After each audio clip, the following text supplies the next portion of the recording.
আপনারা কি চায়নার নাম শুনেছেন? চায়নার নাম শুনে না? আজকে থেকে 40 বছর আগে চায়নাতে দারিদ্র্যের হার কত ছিল জানেন? 69%। কত পার্সেন্ট? প্রায় 69 থেকে 70% মানুষ দারিদ্র্য সীমার নিচে ছিল। আজকে এই 2022 সালে ওদের দারিদ্র্যের হার কত জানেন? 1%-এরও কম। এবং তাদের পুরো জনসংখ্যার প্রায় 80 কোটি মানুষকে তারা জনশক্তিতে পরিণত করেছে। ওরা মানুষের সংখ্যা কমায় নাই, ওরা বলে নাই যে একটা বাচ্চা নেন। কথা বুঝতে পারছেন? ওরা জনগণকে জনশক্তিতে পরিণত করেছে। পড়াশোনা করেছে এবং অ্যাক্টিভ ছিল, পরিশ্রমী ছিল, সময়কে কাজে লাগিয়েছে এবং প্রযুক্তির জ্ঞানগুলো শিখেছে। প্রযুক্তি এবং কৃষি আস্তে আস্তে সারা বিশ্বের মার্কেট দখল করে ফেলেছে। আর আমাদের কাছে তো কোরআন সুন্নাহ আছে। আমরা যদি দুর্নীতি ছাড়তে পারি, পরিশ্রমী হতে পারি, অপচয় বন্ধ করতে পারি, সময়কে কাজে লাগাতে পারি এবং জনশক্তি তৈরি করতে পারি, বাংলাদেশ সুপার পাওয়ার হবে ইনশাআল্লাহ। স্বপ্ন দেখতে হবে, স্বপ্ন দেখতে হবে, হয়তো বাস্তবায়ন হবে অন্য কারো হাতে। ইমাম বুখারীর কথা জানেন না? ইমাম বুখারীর নাম শুনেছেন না? ইমাম বুখারীর ওস্তাদ একদিন ক্লাসে বলছিলেন, এমন কি কেউ আছে আমার ক্লাসে, কি এমন কেউ আছে যে নবীর হাদিসগুলোর মধ্যে সহিহ জয়ীফগুলো যাচাই বাছাই করে আলাদা করতে পারে? এমন কি কেউ আছে?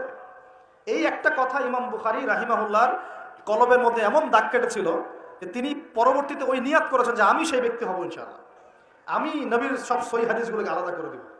দেখেন পরে ইমাম বুখারী রাহিমাহুল্লাহ তার যে কিতাব তিনি সংকলন করেছেন, এই কিতাবটা কি কিয়ামত পর্যন্ত অমর হয়ে আছে না? অতএব আমাকে করতে হবে জরুরি না, যদি এই থটসগুলো আপনাদের মধ্যে চলে যায়, পরবর্তীতে কেউ যদি এগুলো বাস্তবায়ন করে তাও চলবে ইনশাআল্লাহ। আল্লাহ পাক আপনাদের সবাইকে কথাগুলো বোঝার তৌফিক দান করুন। আরেকটা খবর দেই, সেটা হলো এটা আমার স্ত্রী আমাকে বলতে বলেছে। আর বাসার ডিপার্টমেন্ট খুব জটিল ডিপার্টমেন্ট, এই ডিপার্টমেন্ট হ্যান্ডেল না করতে পারলে সমস্যা। ঠিক আছে, একটা কথা বলি তারপর সামনে যাই। এক সাহাবী এসেছেন ওমর রাদিয়াল্লাহু আনহুর দরজায়। কার দরজায়? ওমর রাদিয়াল্লাহু আনহু তখন আমিরুল মুমিনিন। আমিরুল মুমিনিন তো বোঝেন, পুরো অর্ধবিশ্বের শাসক তিনি। এতটুকু রাষ্ট্রের না, অর্ধবিশ্বের শাসক। তো ওই সাহাবী এসে ঘরের কাছে দাঁড়িয়ে আছেন, একটা বিচার নিয়ে আসছেন। কি নিয়ে আসছেন? বিচার। দাঁড়িয়ে আছেন আছেন আছেন আর ভিতর থেকে কিছু শব্দ শোনা যাচ্ছে, কিছু উচ্চ শব্দ শোনা যাচ্ছে। তো অনেকক্ষণ পর আমিরুল মুমিনিন গেট খুলে বের হয়ে বলছেন, কি সমস্যা, কি জন্য আসছো, কি প্রয়োজন, কি হাজত?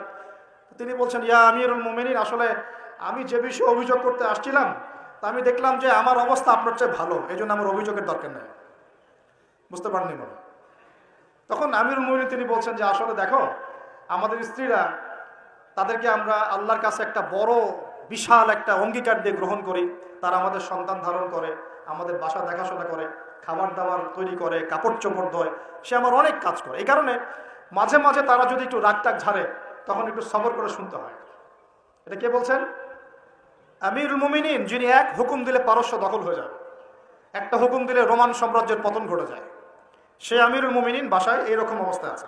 তো ওই জন্য বললাম যে বাসা ঠিক থাকলে আসলে সব ঠিক। তো বাসাকে ঠিক রাখার স্বার্থে যেহেতু এটা দেখবে আবার, সে কারণে একটু বলতে হচ্ছে।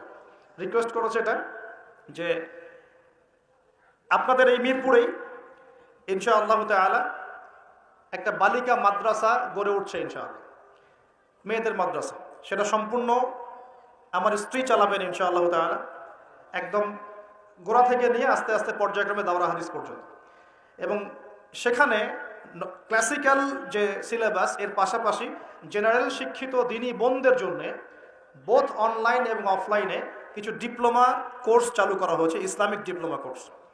যেমন 6 থেকে 1 বছরের মধ্যে তারা 5টা থেকে 6টা সাবজেক্ট পড়বে, যেমন আকিদা, যেমন হাদিস, কোরআন তেলাওয়াত, রাসূলের জীবনী, ইসলামের ইতিহাস এবং ফিকহের মাসালাগুলো।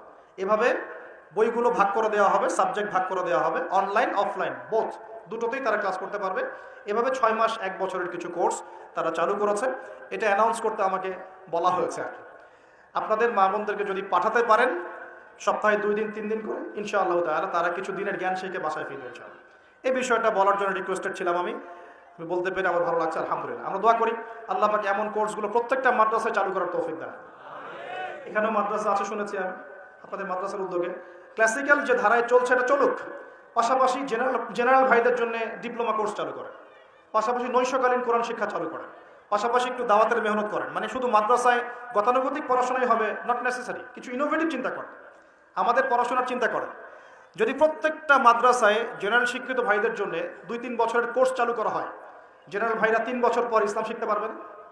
আমি বলছি না তারা মুফতি হয়ে যাবে, আমি বলছি না তারা একদম মুহাদ্দিস হয়ে যাবে, কমপক্ষে কোরআন তো তেলাওয়াত করা শিখবে, আরবি ভাষা তো শিখবে, কমপক্ষে আকীদার কিছু মৌলিক জ্ঞান তো শিখবে, নবীজির 40টা হাদিস তো কমসে কম শিখবে, ফিকহের কিছু জ্ঞান শিখবে, রাসূলের জীবনী শিখবে, ইসলামের ইতিহাস তো শিখতে পারবে।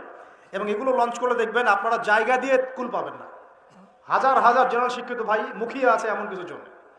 আল্লাহ পাক আমাদের মাদ্রাসা পরিচালকদেরকে বোঝার তৌফিক দেন এবং এই ধরনের পদক্ষেপগুলো গ্রহণ করার তৌফিক দান করুন।